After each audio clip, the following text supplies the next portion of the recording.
Hello everyone.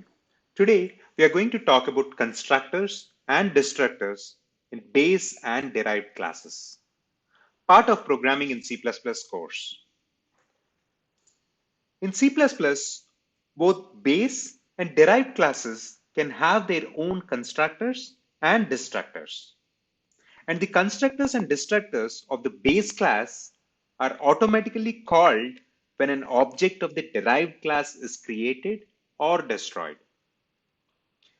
Constructors of the base class are called before the constructors of the derived class, and they initialize the base class members.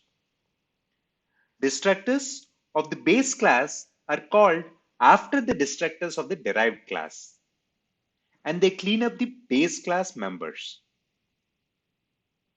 The order of constructor and destructor calls is important to ensure that the base class is properly initialized and cleaned up before and after the derived class.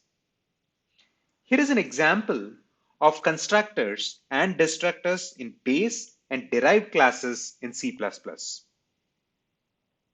In this example, the shape class has a constructor and a destructor, and the rectangle class inherits from the shape class and also has its own constructor and destructor.